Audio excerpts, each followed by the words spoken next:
Okay, hello, my name is Leanne Campbell, and I am a Coeur d'Alene Colville Nez Perce. I'm enrolled here with the Coeur d'Alene tribe, and I work at the Coeur d'Alene Casino Resort Hotel in cultural tourism. So, Hello, my name's Michael Holloman, and I'm a Coeur d'Alene and Colville tribal member. I'm enrolled in the Colville tribe, and I'm associate professor here in the Department of Fine Arts at Washington State University. And Leanne and I have had a chance to kind of talk about some of our familial background, and we're sharing some stories that was prompted a bit by Leanne's work earlier today with some tours that she was giving on the kind of southeast part of Lake Coeur d'Alene. Is that correct? yeah, so I had a cultural tourism event, and we call them the homeland hikes. They're tribal member guided. And I was down on the lower third of Lake Coeur d'Alene, where the St. Joe River starts to come into Lake Coeur d'Alene. And I was giving the information about the area, the historical, and, even up to present time, some of the tribal, use and history and background and place names in the Coeur d'Alene language. And Michael and I were from the same family, and we shared the same grandparent. And our family's from a place down along the lower third of Lake Coeur d'Alene called Hinchemtsen. And it was a place that I talked about today. And so we were just kind of talking about some of the oral history that exists in our family, and, some of the stories that our uncle shared about the area, and the importance of oral history, and, the petroglyphs and the information that our ancestors leave behind for us, and how important that can be.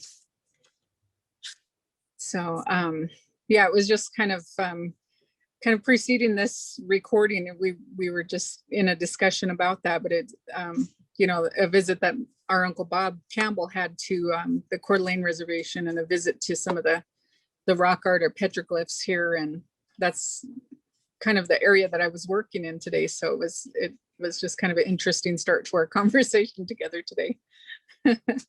Well, the serendipity obviously is still there, and it's nice to get a chance to visit with you today, Leanne. It's been a while, although social media always is one of those elements now that has kept us, connected enough. I get to kind of see, particularly what you've been doing artistically, and you're very good always at kind of posting that. So that's wonderful. And so when I was listening to, thinking of us talking earlier about that place, and the importance of our ancestors and what they passed on, and I think it's so evident in the type of work that you've done and continue to do.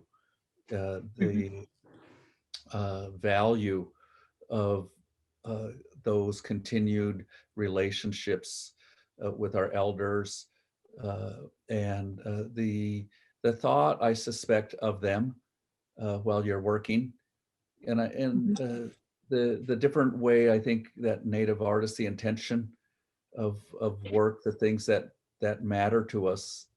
We have our independent kind of goals and intentions and creative, ideas, but at the same point, there are certain things that we will maintain and uphold, and feel in many ways somewhat obligated to continue.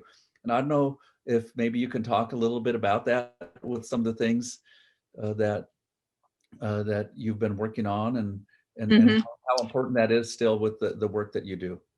Yeah, well, I was, you kind of bring in some good points about, independent goals and ideas that we have as Native artists. And, I'm a contemporary Native artist. I don't work necessarily with the materials that are the plant materials that our ancestors worked with, say in my basketry. But this is a time perfected technique that I use, that our ancestors developed, a long time ago. So I have my independent goals, even as an artist and in the work that I do, is for the preservation and the revitalization of this particular type of art. And I call it art, traditional arts. I don't say arts and crafts because I feel like it devalues what it actually is, and the history and the context and the culture that's attached to a lot of these things. So I call them traditional arts to kind of keep it at that level of value, that it's not just glue and feathers and glitter, to that. When I think of arts and crafts, that's what I think of. But for the type of art that I do, I call it traditional arts because it goes back to a lot. But with Columbia Plateau basketry in particular, that's been one of my focuses here over the last maybe 4 or 5 years, and I'm just really starting to take off with that. But my independent goal, of course, is just the preservation and the revitalization of that work, and to bring forth ideas. I make a lot of visits to museums and collections, and I try to research older patterns and designs and bring those ideas out again, maybe in a contemporary form. But within the Columbia Plateau and our artistic style, we have an individual aesthetic that's just really unique to us. And I really try to stay true to that aesthetic, instead of borrowing and introducing other outside ideas into our traditional arts. So we have a lot of people within the Columbia Plateau that create this, this basketry, but a lot of us are, staying really true to the aesthetic of the Columbia Plateau. And that kind of separates us from other places that do basketry, say California or even back east, or even in the Southwest. Each one of those places have their own unique aesthetic and ideas, and we're all bound by kind of certain worldview and religion and politics and culture and land. We have things that kind of bind our tribes together, and kind of that unique aesthetic that we have. So I know that's just been some of my ideas as I'm working, is just the preservation, the revitalization, and using the ideas that our ancestors put down for us. And one of the examples too is the work that I have in an exhibition that started at the Museum of Arts and Culture there in Spokane, and it was titled "As Grandmother Taught: Women, Tradition, and Plateau Art." And it featured 3 Columbia Plateau women artists, and we all work in kind of different mediums. But it was myself and Bernadine Phillips from Omak and Hollyana Cougar from Yakima. And that exhibition brought forth some of our contemporary work, and it took some of the work from the Northwest Museum of Arts and Culture and brought it out of the collection for it to be displayed side by side, so that you could see the contemporary pieces compared to the historic pieces. And I think one of the really beautiful things about Columbia Plateau art is its ability to adapt to the times. It's really resilient. And some of our newer pieces that we're creating, although we're using modern materials, we're still really sticking to the aesthetic of the original form of the art itself. So my basketry was in a case next to some baskets that were over 200 years old, and the form hadn't changed. Mm-hmm. So that's one of the things that I think is really beautiful about our Columbia Plateau art. Well, that's wonderful, because I know that you had that opportunity, and I know that you had the opportunity to do some work with the Burke Museum.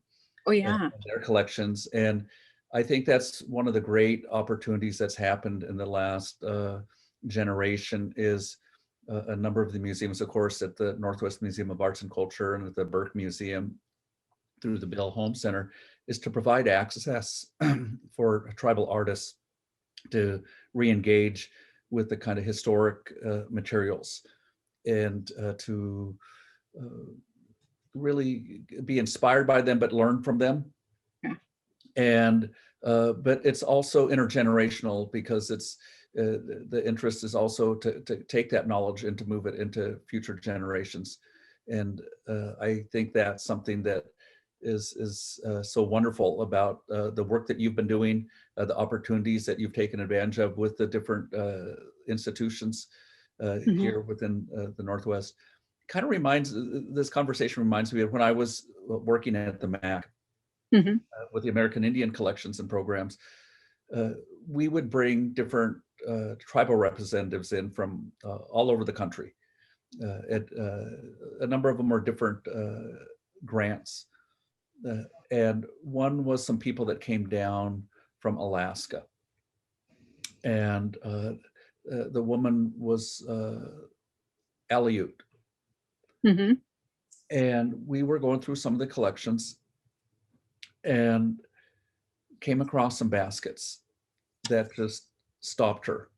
And of course, the people at the MAC ourselves didn't really know much about these baskets, typical to the collections that came from Gonzaga University. And these were baskets that originally were with the Monac Museum at Gonzaga that were transferred over to the Northwest Museum of Arts and Culture in, I want to say, 1994. But she picked those baskets up, was looking at them, and as would be working with the Native American staff there, she felt comfortable enough to talk about them. And one of the things that she was sharing about this basket was her memory as a young girl of being removed from the islands during World War II. And they were afraid of an invasion from Japan. So they came into some of those Aleutian Islands and gave the people that were living there, the indigenous people, a very short amount of time, a day, to get everything together, and they were going to put them on a ship and bring them to the mainland. And in doing so, the families were given one suitcase apiece. And so she was telling the story of, she was a young girl and her suitcase wasn't filled with her clothes or all that. They put her extra things in with her sisters or that. And her suitcase was filled with grass. And this grass was for their baskets and was very important for them in cultural and other ways to have this and to continue to make the baskets. And when they got up to walk up on the gangplank to get up onto the ship, the sailors were looking in their suitcases. And they opened up her suitcase and saw it was filled with all this grass. And they looked at, what's this? And they threw it overboard. Oh no. And she said everyone gasped and some of the elders started crying. And she felt horrible because she felt it was her fault. And I remember that story, and it because it really defined, epitomized these living elements, these things that are so important to our culture and why we continue these things. And they have different meanings. They have different ways of connecting with us as a people. And I think watching your work and seeing the response from so many different people within our communities and throughout our communities, I think that still is something that is so important, because I see the responses and how people respond to that. And I think hearing you, I know the people you work with and that how important that still is. And one of the other things is I'm fascinated about your beadwork also. And one of them was because today I was just sharing an email. One of my former students just got accepted at a graduate program at a prominent university back east. And so her area of research was on floral beadwork of the Iroquois. And it's transcontinental kind of immersion. In other words, how floral beadwork was brought from the East Coast out here to the West kind of through the fur trade and all Mhm. that. And, it made these transitions from the Ursuline nuns and their floral embroidery in the Mhm. kind of 1600s to the Great Lakes, and then out here, in the 1800s, the early Mhm. 1800s, and how it's just changed, been adopted and infused with so many different things. And I think that about your conversation about the creative element, but also keeping certain things that were passed on. Yes. That, and I know maybe you can speak about that with your beading too, Mhm. because we Yeah. have this So wonderful history of kind of where can we are our place here in the Plateau. We're unique to this area. We're not a part of the plains. We're not a part of the Northwest Coast. We're our own cultural area, but at the same time, we've had interaction. It was always natural for us to have interaction with other Native people. mhm. Yeah, not only other, Native people, but even the introduction to trade and the introduction to beads and, kind of that whole other world that opened up for us too. So I've been doing beadwork for quite some time too, and that is one of my other areas of strength is beadwork and kind of working in those old geometric styles and the floral styles. So that's something that I really studied under George Flett when he was still alive. And he passed away, and I think it was 2012. But he was one of the ones that really mentored me into that floral style and design of beadwork and drawing and kind of sticking to an aesthetic that we've developed here with the floral patterns. Because even though we have, the similar ideas, of that introduced style, it's still got its own little flair to it that our florals are different from anything that you're going to see on the East Coast or, Ojibwe or even with, Crow or Crees or any of the other ones that do the floral beadwork. We still have our own aesthetic here, even though that is kind of an introduced idea.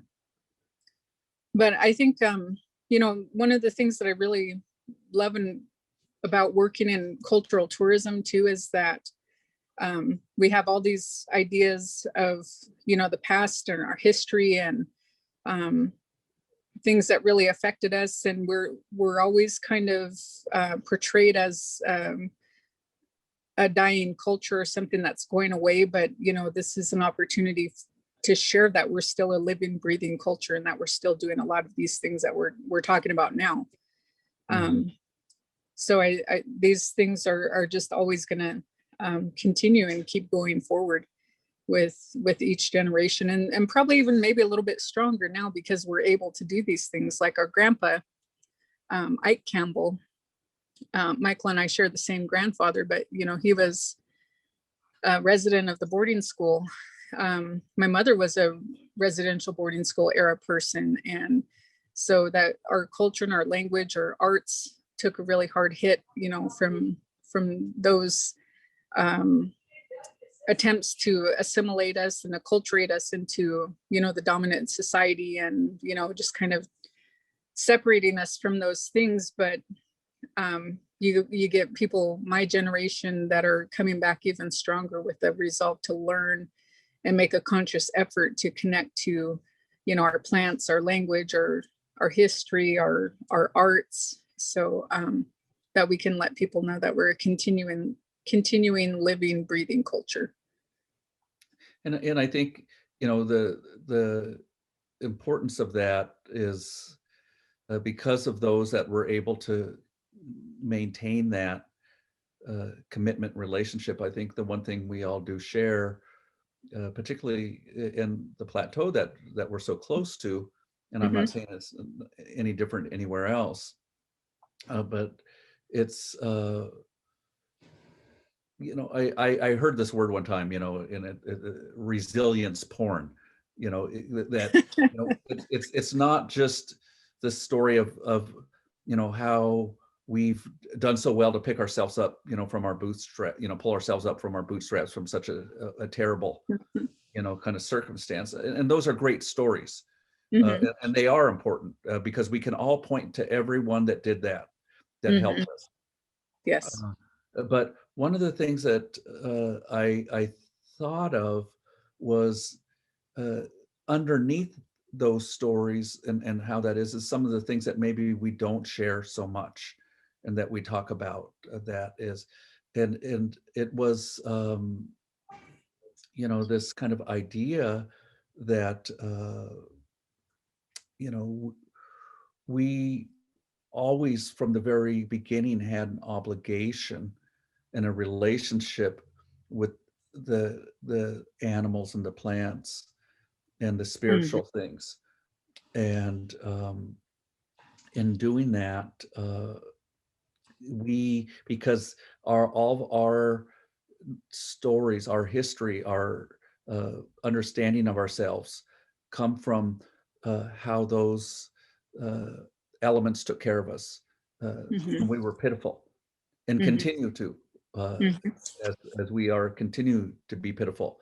Hmm. And in doing that, it is part of that relationship that we would always do the things that needed to be done. Hmm. And that is so much of what was systematically trying to be removed from us, Hmm. the kind of assimilation of and of who we were and the potential loss of all that. But Hmm. luckily, it wasn't. And so the things that uh, lie underneath these stories that we tell and the things that we do at a deeper level that we don't speak much about is that the things that we pray about, the things that we remember that we're supposed to do and how we're supposed to behave, are uh, doing what we were supposed to and how we're supposed to behave, and that in a continued relationship with those spiritual things of the plants and animals and that. And that's something that I think is where that strength really, those things just weren't going to go away completely. Hmm. Yeah, And I agree. That's absolutely a strength. Is, that understory, exactly what you're talking about, that, these underlying obligations that, just really are not spoken of. And those are definitely the strengths. That's a great point. Mhm. And it's one of these things that still give us that inspire us that do that. And Hmm. living here in the plateau as we do, we get to see that. We Hmm. live amongst it still. Yeah. And so when Fortunate for we're that too. amongst those things, that it's like we're it's a much larger family, and those things give us that power, and we remember that. And the the sense of how that continues to inform us.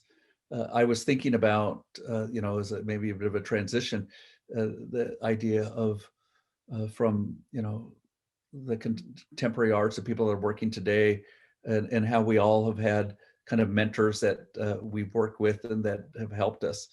Uh, Hmm. Mine, for me, with my own art and then my academic career, uh, was Joe Fedderson. Mm. And Yeah. so I literally had been I had finished undergraduate school and I had moved to San Francisco, and I was trying to make it as an artist in the 1980s.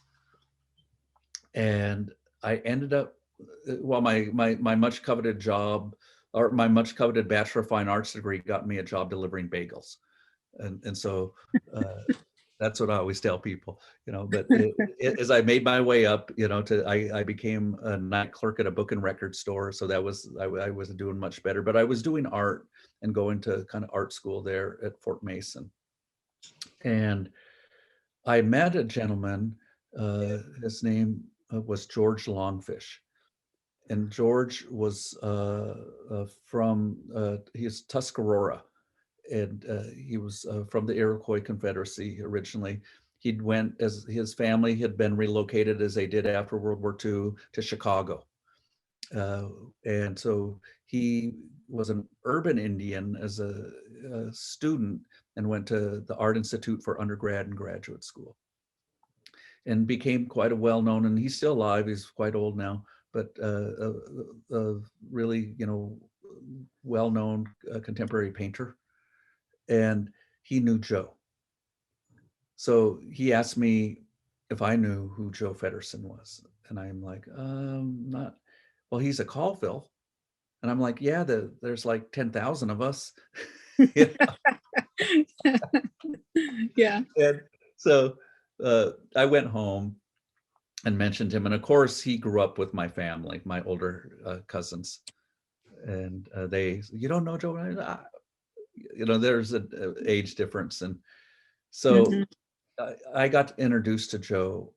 And when I ended up moving back home, and I got my first teaching position at Seattle University.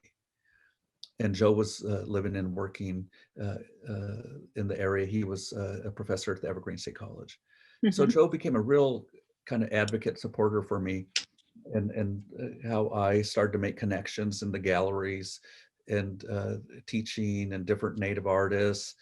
And that was wonderful. But I remember one of the things that was so wonderful is he was talking about his own work, and he was starting to do a lot of his own weaving, as maybe as a circle back to some of what you share.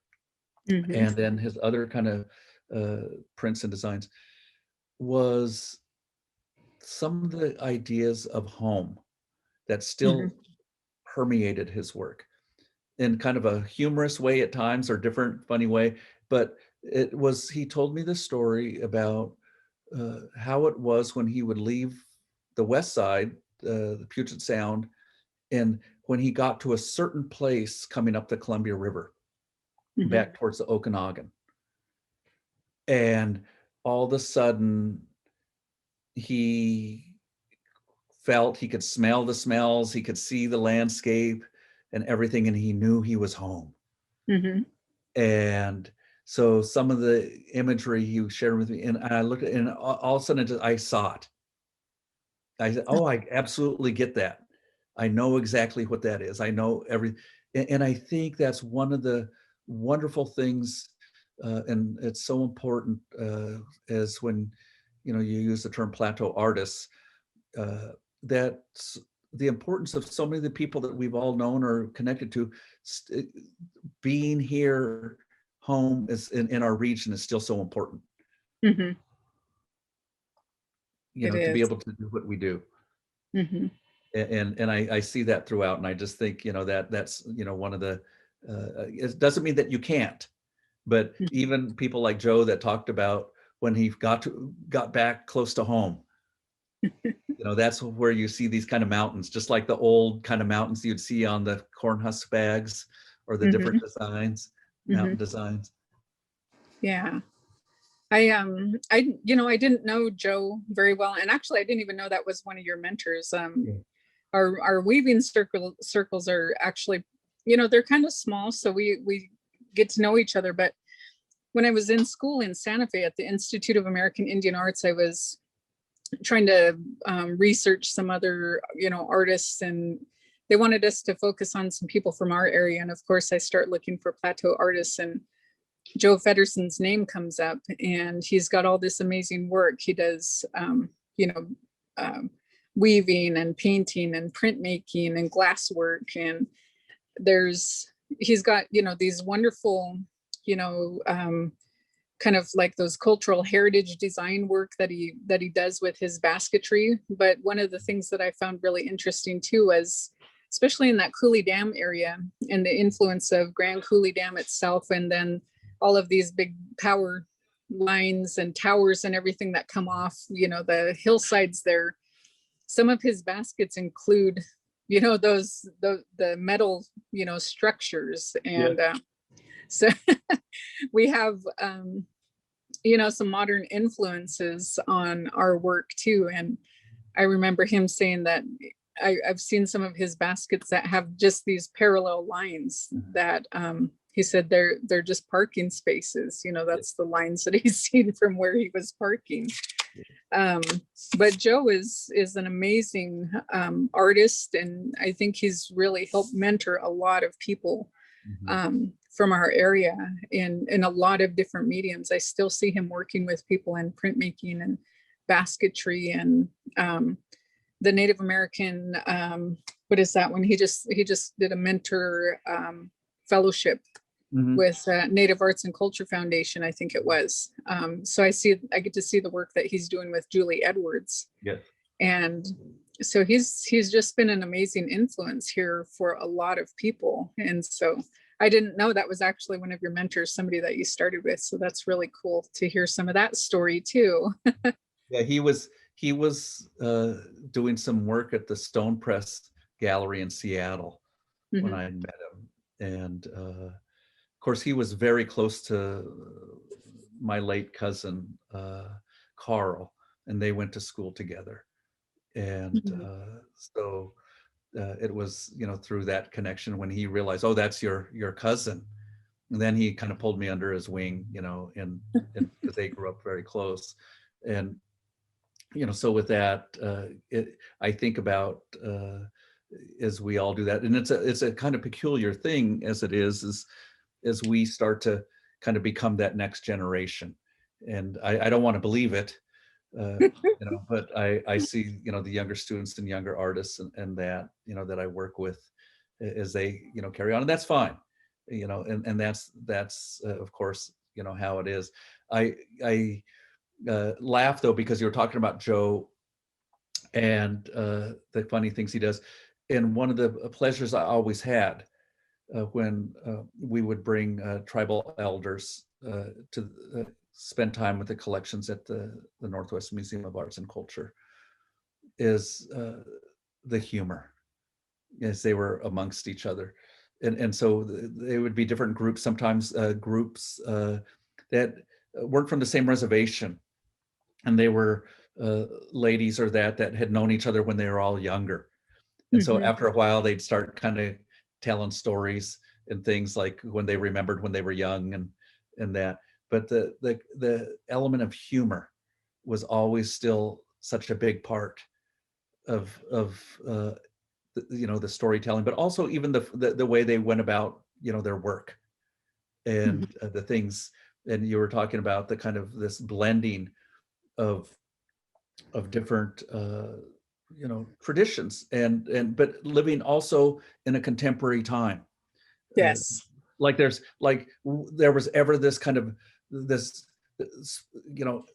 anthropological place of purity where there was no influence of anyone else. There's always been influence Mhm. of something. And so I remember this one woman was talking about this story of this uh, woman from their reservation, and she was telling when they were it was beating, and they were all laughing because some of these older women knew this elderly woman way back then, and she was a really good beater. Mhm. And these were the little beaded bags, so they were looking at the old beaded bags that were at the Northwest Museum of Arts and Culture with a nice felt backing, and that. And they were talking about him, and then they said this one woman, she was everyone knew her, and she comes out and she had beaded a new bag. And what was common, and the example they were saying was back in the kind of the 30s and before that 40s, the people are starting to actually get access to magazines or different things, and they're going to use them because some of these things have patterns, designs that they liked. So some of those old bags, if you looked underneath the beading, there actually might be a design under there that Mhm. they beaded over, that they found from something Mhm. that they just really liked. And so that's what this woman had done. She found, and of course, as we're talking about the floral beadwork, she Mhm. found this design that she just really liked.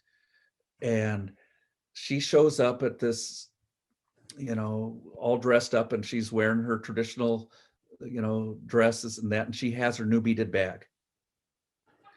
And no one wanted to say anything. Everyone wanted to laugh, but no one knew. I mean, they knew better, but no one.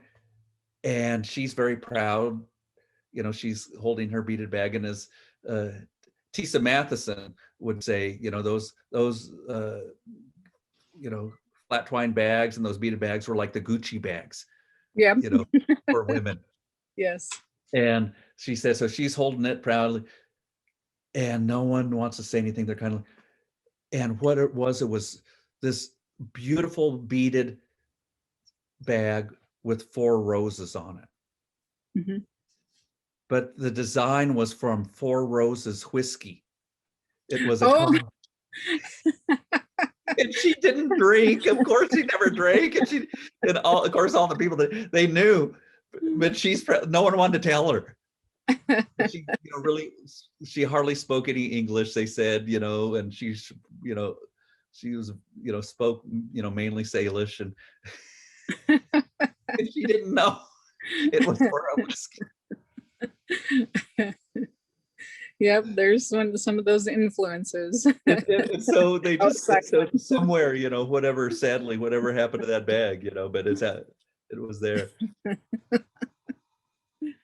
And Oh so my they goodness. laughed about that, and they could relate to that. But yeah, so I think it's this, this ongoing, story of carrying these things on. But what I love, and I think maybe in your kind of area, in that you talk about, being with other weavers, and even I know same with beading, Mhm, the stories that go on and as people work together, mhm, and the things that come alive, is the things that are shared as people work together.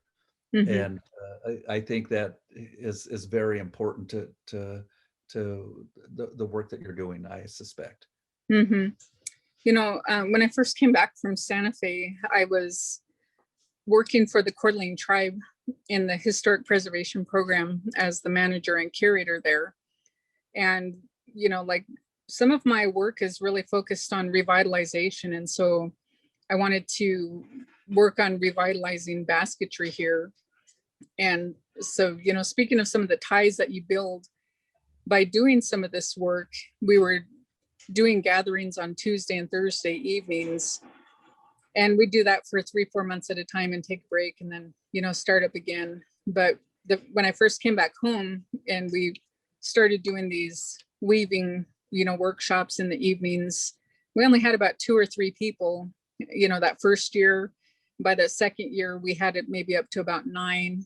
And then by that third year, it grew just like exponentially. We blew up and we had 30 people that were coming to our weaving workshops that we would hold in the evenings. But even here on the reservation, it's you can see somebody, you'll know what family they're from, you're kind of acquaintances, but you really don't get to know them. You don't get to sit down and visit and learn about them and their family, their children, their personalities, their likes, their dislikes. And we would do these weaving evenings and people became really close. So it's about learning, it's about perpetuating these customs and this traditional art, and then also talking about the culture that goes along with it. So maybe we would finish baskets, and then that's introduction to the art itself, but then with an introduction to the culture that goes along with it, the teachings about why baskets are constructed a certain way, or the foods that are gathered through that. But these weaving circles, we find that they're really community building, and they draw people really close together. And since I've moved to the casino to work in cultural tourism, I know the weavers miss it because we haven't been gathering in that manner. And then the pandemic hit, and so we really had an opportunity to try to get some weaving time together. But I still try to do other